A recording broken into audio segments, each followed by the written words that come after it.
to Covering the Fields with your host, Joe Ellison. Hello, sports fans, broadcasting from Meredith Hall Studios. Welcome to Covering the Field, the weekly program that analyzes all sports, handicaps them, and makes predictions. I'm your host, Joe Ellison, and today we're going to talk about the NBA, the USFL, and NFL. Covering the NBA are analysts Marc the Shark Sabella and Big Richard Martin. How are we feeling today, guys? Doing great, Joe. How are you? Doing great. Thanks for letting me sit in with you guys. I'm doing fantastic. What are the big stories so far from the playoffs in the National Basketball Association? Well, I'm going to start off this conversation, Joe, with a question for you two gentlemen. What the heck is going on with all these injuries? So now we've got another couple of games with a few more playoffs in the series. The who's who for the injury list just keeps growing. In fact, it just happened a few moments before we came on the air here. Jimmy Butler is now injured. I don't know if he's in the game now, but he was announced by the Big Mouse on the way over here that he's out. And so it's like, what's going on? I mean, do you guys think it's too many regular season games? Is it bad load management? Is it just these guys are more fragile than the players of the 50s through the 80s? I mean, what is it? I mean, I even heard someone else, Olden Polynice, the other day saying, oh, Booker's out with a hamstring? I would have played through that. And he would have said, hey, coach, something's wrong with my leg, but I don't know what it is. It ain't keeping me out of there. So what do you guys think is going on? Well, I would have to say everybody's more money oriented right now. I think the money's out there. So it's a career decision, which means it's a management of your body. And if you're hurt, you're not going to play hurt like you would before, because it's their livelihood and how much money they make. And I don't think the risk is worth the reward. If you're a personal player, like you said, back in the day, they would play through it. I don't think the same type of mentality with the players today. It seems kind of backwards, doesn't it? Because those players back then hardly made anything compared to what these guys are making, and they would have played through it. These guys are making more. They're not playing. It's just totally backwards. And I would say, I'd say it's just the players themselves. Well, with Middleton, he has a sprained MCL. I mean, that's not just, you can't play through something like that. Even though, Embiid he has a torn ligament in his right thumb, but he says he's going to play through it. Old school, man. Old school right there. Embiid. Rub some dirt on it, put some tape on it, and you're back in the game.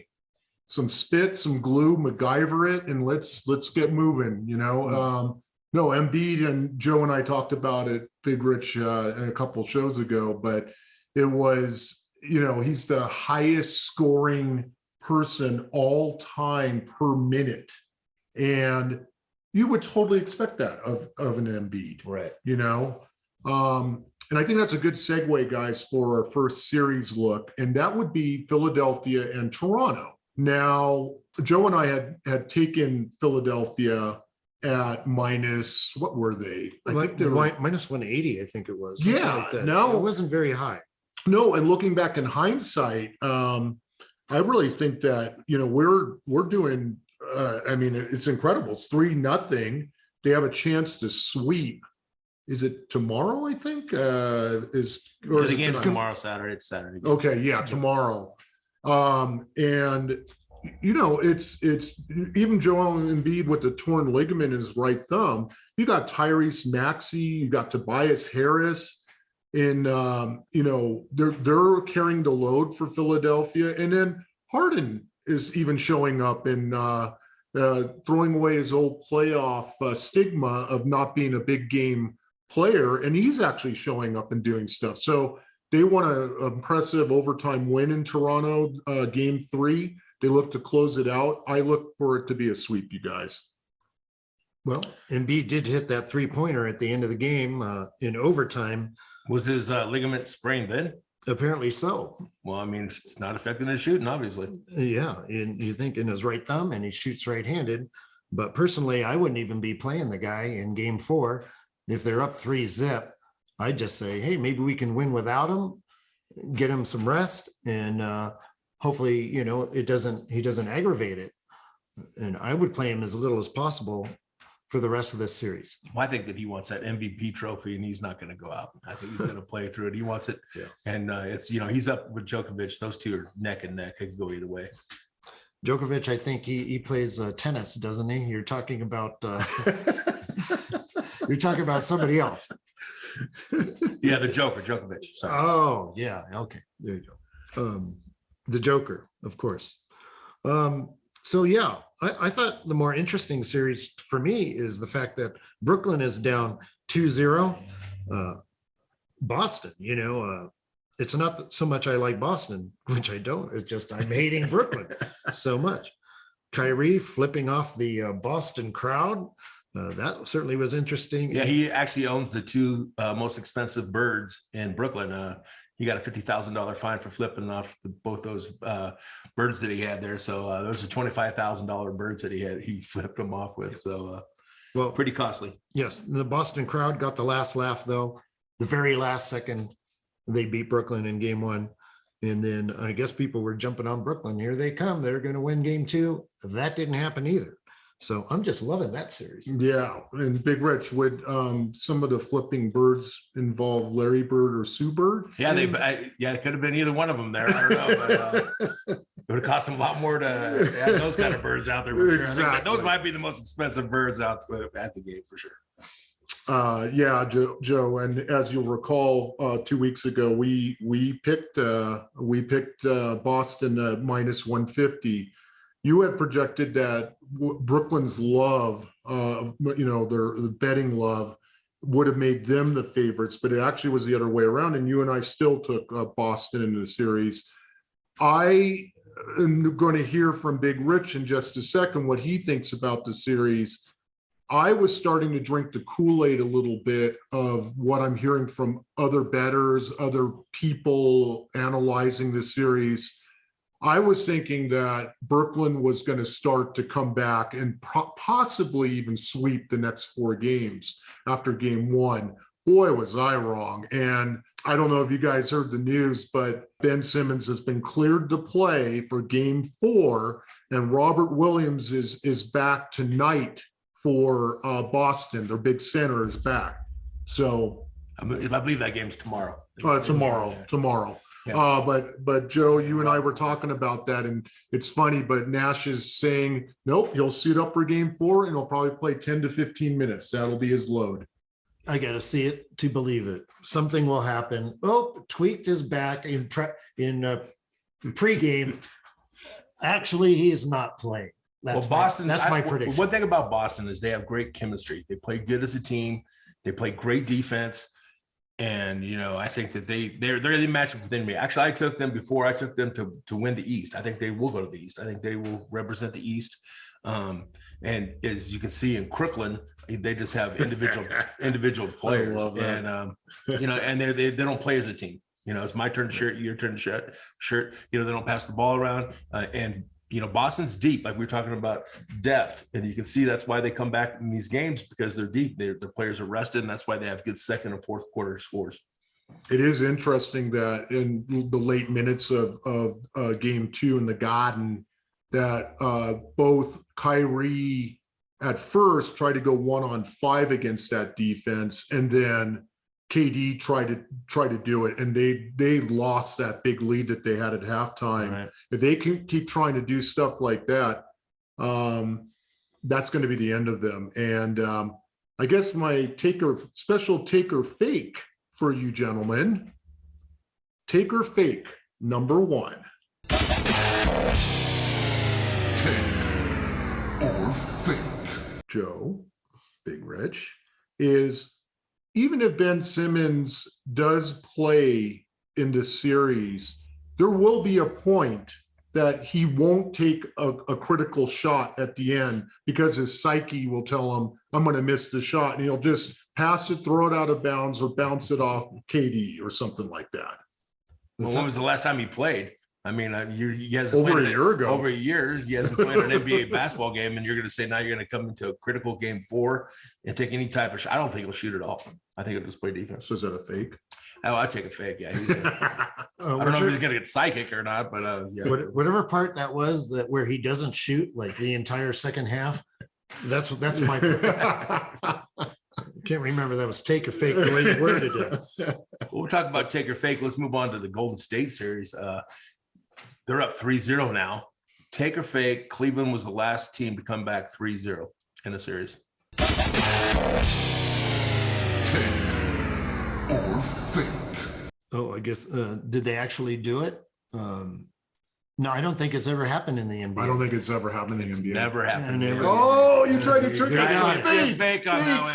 Fake. It was a You tried to fake. get us, Big But Rich. to say when you're down 2-0, just as the Crooklyn is, they're down 2-0. Oh, they only have a 7% chance to win that series. Yeah. 93% of the teams win when they're up 2-0. So I will say it did happen in the NBA finals last year, though. absolutely. So it has happened. can recently, happen, 2-0 down. So And you got some very talented people, but I just think with Boston's defense and their depth and their bench, I think they're gonna win that series. Golden State's got that one. Let's see here. Miami, certainly they're up 2-0. Atlanta with that 7% chance. We're not Right. going to give them a But if we shot. look at I'm gonna Atlanta, guess. Atlanta is 0-6 against 500 teams in the second half of the season, and they're 6-0 at home. So they're 0-6 on the way, so 6-0 at home against 500 teams in the second half of the season, and that's also against the spread. So analytics says they play pretty good at home these next couple games. We know Miami's going to win that series, but I'm just looking for a good competitive series. Well, I guess the most interesting one, I guess, for at least where it started was when Minnesota won game one and Memphis looked like they were going to be, just roll right through Minnesota. No. And then Memphis, I guess last night, down 26 points, 14-1 in play, down 26. Wow. Came all the way back and won that game. Yeah, they're down by 20 in the first half, and they came back and they held up to 12 points in the second quarter. And then Memphis did the same thing in the fourth quarter. It goes back to what you're talking about, the depth and the defense and playing as a team and chemistry. You can overcome these things and you'll win in the second and fourth quarters. And that's that's a good stat we have to look at. I will say it did show weakness on Memphis that they could actually go down 26 or 21 to Minnesota. Next round, they'll most likely get Golden I State. think the coach had laryngitis, didn't he? Because he was trying to call timeouts and, for Yep. 21 straight consecutive points without calling a timeout. I think he was just like Kyrie Irving. You don't need a coach, just figure it out. They definitely needed a coach and they definitely needed to call timeouts. And they just let that lead just totally slip away. And gentlemen, the stat of the day was 32-9. That would be the scoring pouring that Memphis did to Minnesota last night in the fourth quarter to win the game. Yeah, that was pretty sad. But when Memphis plays Golden State next time in the next round and they're down 21 points, they're not coming back. Just letting you know. So Yeah, That's right. That's the right. Splash Brothers are back. Splash is back, and they look like they're just on their way. But I like Memphis to have a good series. And don't count out Minnesota. They played very tough. What was it, Mark? That their records were 3-3. Yeah, they were 3-3 before last night's game. So Yeah, they play each other tight. They play each other good. It's great to watch a second 7 seed. Some of these games that no one tunes into, and they're just great series. yeah, like New Orleans winning a game. We thought maybe Phoenix might sweep. I think we predicted in 5. We didn't pick any sweeps. we I didn't know Devin Booker was going to be out the next 3+ weeks also. So Yeah, he had That's 31 points in the first half, and then he went out the second half, so he was on pace for a 60-point game. Joe, the odds have just completely swung for the NBA Finals now on that. I think it could be Golden State that's actually now the favorite, but I think you're correct on that. I think that everybody that was at that game saw that Golden State should be the favorite the way they handled Denver in the Mile High City. Yeah, and Dallas up 2-1 against Utah, even without their star player. yeah, that's incredible, Joe. That was the nice plus. Yeah, that was that nice plus that we were talking about before the series, of course. I actually, full disclosure to you, gentlemen, I thought Utah would win, at least on just the game. So I was going to take a money line yesterday and take Dallas with as many points, is assuming Luka was going to be playing. Man, they don't need him. It's funny, Jalen Brunson, where the heck did this guy come from? 41 points, no turnovers. First time in franchise history, not a very long one for Dallas, but, they started back in the 80s, and there's been no player with 40 plus points and no turnovers before. He rolls in with a 31 last night, and then you got Spencer Dinwiddie, and he helped make a record 22 threes game 2 back in Dallas in 47 attempts. But then last night, Dinwiddie comes up with a line of 26 and 5. I mean, these guys are definitely filling the hole for Luka. Yeah, before the game last night, Dallas was a plus 195 to win the series, even with home court advantage after they split. And we're not having Luka in there. So if you got that, you did good. If you took Dallas on that one for sure, because Utah is fading quick. Yeah, one last stat, you guys. Bench for Dallas last night, 49-24 over Utah at home in game 3. You're doubling up the Utah bench at home. I mean, that's pretty impressive. Utah's proven that they're a very good regular season team, and playoffs, they seem to right, Joe. not follow through. The John Stockton curse. Well, it's been a while. Karl Malone curse. Exactly. AskTheJoe.com listeners, because that's some great stats you're going to be able to get on that website if you need to find out stuff.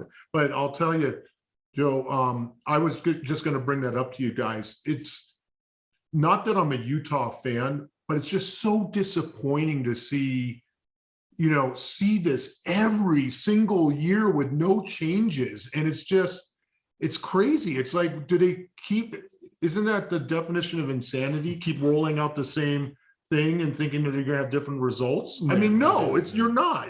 Rudy Gobert is not the guy. And unfortunately, the rest of their guys are not the guys. And they're going to have to figure out some things in the offseason. What a disappointment. I mean, even without Luka, you're getting the doors blown off the whole game at home. I mean, they have a chance for redemption to make it 2-2 next game. And even then, they'll have to win 3 out of 4 to advance. That's correct. It's going to be tough. The only series we didn't really touch on, Milwaukee, Chicago, I believe is 1-1 right now. That was the biggest minus on the whole board. Yeah. Chicago came out and won a game already. Well, they had Middleton get hurt. Yeah. So Middleton's their best 3-point shooter. So that's definitely going to affect the Milwaukee's for sure. But what's interesting about that, guys, is Milwaukee was initiated a 1.5 point favorite. And then after the Middleton news, they're now up to 2-point favorite on the road. Chicago's a home dog. I guess they're thinking Chicago can't really sustain this for the rest of the series, even without Middleton. But Joe, you and I have gone over it during the regular season. Without their big 3, if any one of those guys is missing, Holiday, Middleton, or the big guy Giannis, that their team is basically 500 if any one of those 3 guys is out. So it's going to be interesting going forward. I will give you guys a second take or fake. So this is coming from Vegas Wayne. Wayne Newton again. He is listening to our show. Avid listener. Not proven one way or the other, Joe. We still do not have proof that it's Wayne Newton. We don't have proof that it isn't. That's right. That's true. That's absolutely true. However, Vegas Wayne took an exception to our picks. Now, of course, you and I didn't know, that Jimmy Butler might be injured. You and I had kind of predicted Miami was going to be in the finals with Phoenix. Now, looking back on hindsight, I tried to tell you, let's not do that because some crazy stuff is going to happen. But what did you say? I picked Phoenix to beat Miami in the final. Yes. And now they're. And what was your thinking on that? Why did you do that? Because the NBA had been so crazy and unpredictable, and even that it would just be NBA like that the favorites would actually win. Well, it's beginning to look a little sketchy for those teams. So yeah, for sure. Yeah. Anyways, Golden State does look like the favorite, right? yeah. Now, I would say. Sorry, that was a long intro, you guys, for the second take or fake. Okay. So number 2, take or fake, gentlemen. Or fake. Milwaukee will actually overcome the Middleton injury, go on and win the series with Chicago. Well, we know how Big Rich feels about that. Yeah, I think that stat you put one of the 3 out there, a 500 team, they're going to have a hard time just getting by through Chicago. I think that might go to 6 or 7 games, I'm sure. And you're picking Boston. I'm taking Boston. I'm going to stick with my Miami for now. And Milwaukee certainly has got a shot. Pretty wide open for sure. And I'm sticking with Kirkland now that, our boys coming. Oh, no, I'm not. No, I'm not. I'm sticking with Miami. Yeah, I hope so. Yeah. And Didn't want to upset the host. Yes. Well, Philly, which means Philly will probably advance and we'll all 3 be wrong. Of course. All right. So I guess, do you have any game picks? I mean, you've been on a tear there, Marc the Shark, 14-2 in your last 16 game picks. Pretty amazing, pretty hot. Yeah, thank you, sir. And I also did 3 and 2 in the first games of the playoffs once the playoffs started. So that's not included in that very fine record over there. But kind of broke even on the Dallas game last night, 1-1. I do have some picks. I think, like I said a little bit while ago, I see Memphis winning, whether 1.5 or 2 points tomorrow. I think they are going to win both of them. I don't think Minnesota is going to get back into this. I like Golden State to close out Denver in their next game. And then I like what's interesting, guys, for tonight's games, Friday night games, Miami is -2, Milwaukee is -2, Phoenix is -2. And are all the same on the road. So in fact, none of the games going into today were higher than 5. I know, it's weird. All 8 were 5 or less. So what I've been doing, you guys, is I've been actually round robining these individual games. I know, Joe, you like to do that with the pluses. Absolutely. On the series, and our series bets are looking great, by the way. Since it's because I didn't bet any of them. They're on fire. I did. I did it. I wanted to try your system. So I would say, I round robin in all 3 of the faves, the road faves tonight. Getting a teaser on it, so getting the 6 points on it. So I would still take Miami, Milwaukee, and Phoenix for the win tonight. All right. Well, good work, guys. Big Rich, last weekend was the launch of a new version of an old league. What were your impressions of the first week of action in the United States Football League? Well, the South risen from the dust. The South has risen, Joe, because they went 4-0 against the North. So it's good to see some parity in football. I thought that the athletes were great. I love the camera angles. We had the helmet cam. We had the smash cam on the shoulder pads. We had a bunch of droids going around the football field. I mean, it was pretty nice to see different things. To me, most of it was good. But then again, football is my favorite sport. Some of the rules and differences from the NFL were excellent. Kickoffs from the 25, the 35-second play clock stopping after first downs within the last 2 minutes of each half. And when players lost their helmets during plays, they simply could put them back on and keep playing without having to sit out a play. I think the NFL could use any of those rules. I think so too. I love it that we never got to see the onside kick from 12 yards. We didn't get to see that rule. I'd like to see that. And also I'd like to see somebody go for 3 on the extra point. Maybe this week. Some of the gimmicks were good, some weren't. The laser saying whether a player reached a first down was pretty amazing. One time it said the player was 8 inches short. And I also like the running back camera and of the cheerleaders, of course. Yeah. I mean, they had great views all over the field. Yeah. One thing a little distracting, the drones. What do you think of that? I know. Didn't it sound like a bunch of beehives were coming at the players all the time? I mean, it was kind of pretty distracting. They have to do something about getting that humming out of there. It sounds like, you're watching Yogi Bear get attacked by a swarm of bees or something. As for the product on the field, that also was hit and miss, but the players were put in a pretty difficult position. Training camp was only 3 weeks long, and although teams held scrimmages, for the players, the first week had to feel like a preseason game. Yeah, it's tough in that environment since they're all down there. And we did do some research, and they have like 2 facilities that all 8 teams have to go to and practice in, and so very time consuming. And you can see how you have to be so organized to get all the practices in at the right time. And it's pretty good stuff, though. I mean, I like it so far. We got some spring football. We had some, and with spring football in the South, you're going to have some thunderstorms, and we had some delays. Yeah, I was disappointed none of the teams took advantage of that 2 forward passes on the same play rule, but I guess with only 3 weeks of training, they can only do so much. The most disappointing part of the games had to be the field goal kicking. Only 33% of kicks were successful, but from the beginning of camp, kickers were complaining that the new ball was difficult to kick straight, and during the games, almost all the misses were to the left. Well, you think it might have something to do with that laser or something they have in there, or the mechanical device they have inside that football might be, shanking it to one way or the other. I don't know. We don't have, what, it's a good thing that Tom Brady's not playing here. He'd be doing some kind of laser gate, I'm sure.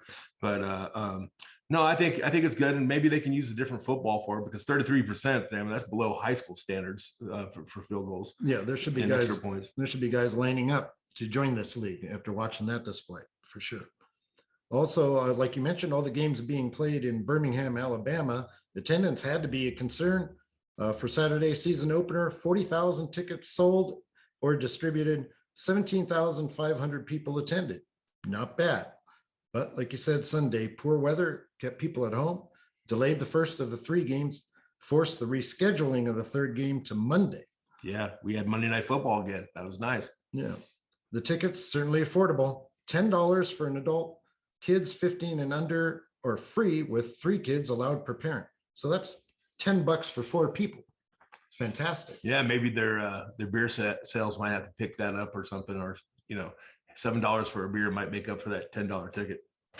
Yeah. As for the team action, Birmingham, New Jersey game, that was pretty exciting. Only the Monday game wasn't competitive, so it was actually pretty good football. As you mentioned, the South was the way to go.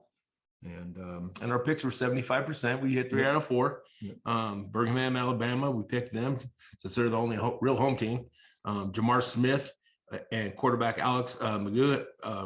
Jamar Smith had 11. He was 11 for 21 for 156 yards and a touchdown, and he shared stats with Alex Magoo, and he was 5 for 10 for 50 yards and a touchdown. So they both outperformed the Jersey quarterback. He was 13 for 18 with 72 yards, but he did have 2 touchdowns. Competitive game, but it was good. They came back and won at the end. I was watching it. I had a little cash on it. They covered that 3.5. I appreciate it. That was nice. Michigan quarterback Paxton Lynch reminded everyone why he's no longer in the NFL. He was awful. Yeah, he was the Denver Donkey for a while, 1st round pick from Memphis. I think that's probably some of us. That's the only player we really recognized. Shea Patterson, he looked great out there. He was 17 for 25 for 192 yards. He looked really good out there. He was elusive. Looked like he was moving. Looked like somebody that could be actually a backup in the NFL. I was really impressed with the way he played. And he's a Michigan guy. And of course, you got Jeff Fisher coaching that team, which you dislike. But Houston, as we predicted, they came out. They won. They had Clayton Thorson. He was 9 for 17 with 73 yards and a touchdown and an interception. Is that it for the stats for this week? Yeah. And so, okay. I mean, they're the ones I want to go over a little bit, Joe. There's Tampa Bay. They look probably the best out of everybody. That was your pick and Vegas's pick for the preseason. Their defense was great. They had 12 tackles for losses, 3 sacks. And Jordan Tamayu, he was 20 for 33 with 185 yards and a touchdown. But he looked like he was definitely in charge of that whole game. Tampa Bay looked like it. And also New Orleans, they jumped over the Stars. We talked about Brian Scott, the quarterback for the Philadelphia Stars. He had a decent comeback, but he got sacked like 3 times in the first quarter, and but he ended up with 202 yards and a touchdown and an interception. Yes, your picks did go 75% last week, as you mentioned. Do you have any predictions for this week's games? Well, let's start with the Friday game. Let's go with the spread. What is we got Friday? We got New Jersey -1 against Michigan. I'm going to go against you, Jeff Fisher. I like Michigan. I like Shea Patterson, and they played great second half. And I think that that's going to continue. That momentum is going to continue. They'll keep Braxton Lynch on the bench with the Gatorade and a notebook and a clipboard. And I'm going to say they pull it off. I thought they had a great second half. Well, I went 2 for 2 on my sides, but my over theory last week went 1 and 3. Field goal kicking was certainly a factor in that. But I'm going to go against you. Another chance to bet against Jeff Fisher. For me, I'm going to take New Jersey -1. And on Sunday, I'm going to take Tampa Bay -2.5 and under 40.5 points against New Orleans. Tampa Bay, my preseason pick to win it all, as you said, appeared to me to be the best team. They did. Their defense definitely looked better. But New Orleans had their defense looked good too. And I'm going to go get you. I'm going to take New Orleans in that game. I think that their defense is going to rise up, and we're going to see some New Orleans jumping out the New Orleans breakers. So I'm going to take New Orleans in that game. I guess we're going to agree on the under then. We're both we were talking about, well, you're talking about the overs, and that we thought that might be a good pick in the beginning, but none of them hit the overs. There was the 2 first plays of the first game were 2 first drives were touchdown. I thought all the games were going to go over, but it seemed like the audibles, I think it's pretty easy for the defenses to pick up where the plays are going. I think the audible is something they need to change, or they're going to make to address it, because you can look at the second half, they weren't scoring half as many points as they were in the first half. And I will say I was disappointed there was no halftime line available for William Hill in Monday's game. I guess the boys in Vegas took the night off for some reason, but that was disappointing. One final note, a trivia question for you. How much do you think Michigan head coach and general manager Jeff Fisher is making this season? Well, he's about the only head coach that has NFL experience besides Todd Haley. So I would say that he's probably making around $2 million a year. Try $7 million. It seems like a lot. Yeah, I think he's getting paid more than $7 million than you're paying the whole roster for the football team. I think all the rosters put together. Maybe. I could be exaggerating.